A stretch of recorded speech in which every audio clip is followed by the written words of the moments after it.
Alright, the next thing I'm going to do on the K bike here is I'm going to check the valve clearance on the valve. So I'm going to take the valve cover off and alright, I checked my valve clearance and I'm happy with all of them except the number one exhaust. The top should be 15, which all of them are plenty, are perfect.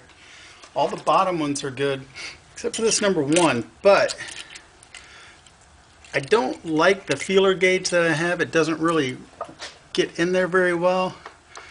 And number one feels tight with 20. But I checked the other two.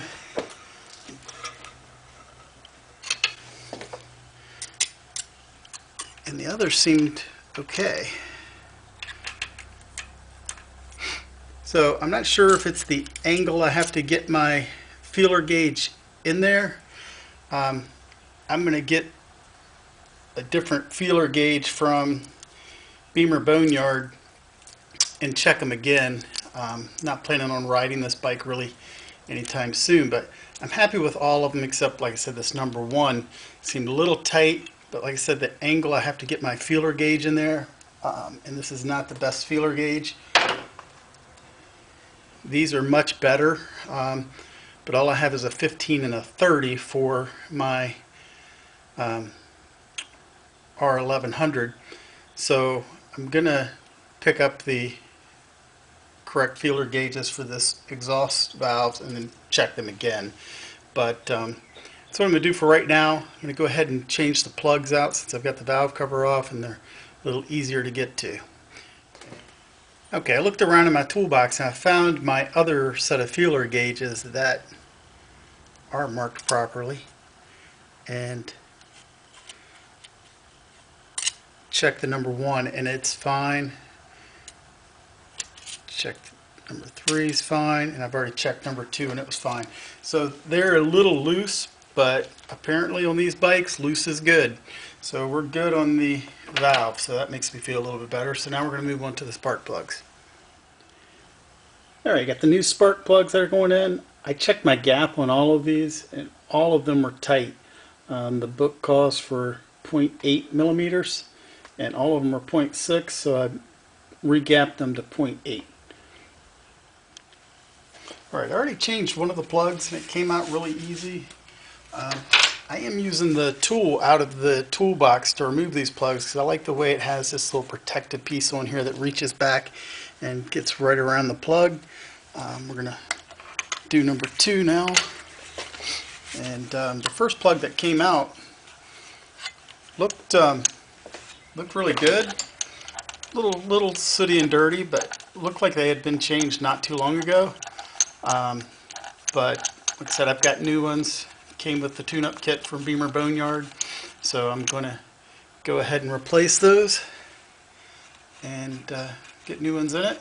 That way I know what's been done. I'm going to document all my service that I've done to this bike so I can keep track of it all and you know, have good maintenance records for the bike. Now the end just fell off that spark plug, but that's alright. Get this out.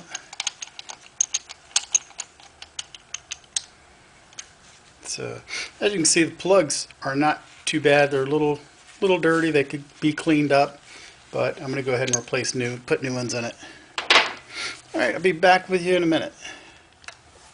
Alright, I've got the valve cover back on. The torque on this valve cover is 6 foot-pounds, which my torque wrench doesn't go that low. So I'm just going to snug these up ever so slightly. Just trying my best to get them all the same. I am going to purchase another torque wrench that will go that low. But I'm just kind of going through trying to feel, get them all the same and not cranking down on them at all. And like I said, just try to make sure they're all even.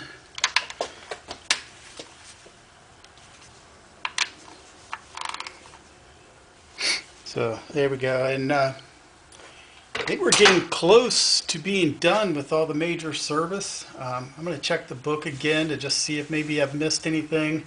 I did. I don't know if you can see on this, if I can get this camera over. I did snap off this screw when I was taking this cover off. Well, I had to drill it out because it was seized in there. The head of the screw was all chewed up, so I'm going to get it. I got the screw out, and we'll put a new screw in. I'm going to put the battery back in here shortly. And then put the rest of this together, but that's pretty much it. One thing that was concerning when I noticed when I was doing the valve cover and everything, that this part of the tank right here has a little bit of discoloration in it. And I know that they say that these tanks, I guess that's the lowest part, and it can get condensation sitting in there, and it can actually corrode through these aluminum tanks. So that's kind of got me a little concerned. It doesn't look like it's leaking now because I did put fuel in this bike, but I'm going to keep an eye on that, and you know, maybe keep an eye out for another tank as well. But yeah, so I think that's just about it. I'll check the book and see if there's anything I missed, but then I'll put the rest of this back together, put this cover back on, and yeah, it should be about ready to get tagged and get on the road. I am going to go around on all the electrical connections and clean them all. I noticed some corroded ones when I took them off on the other side for the brake switch and things. There's a little bit of corrosion in on those plug connectors, so I'm going to get some dielectric grease and grease those up and clean them real good. So yeah, I think that's about it so far.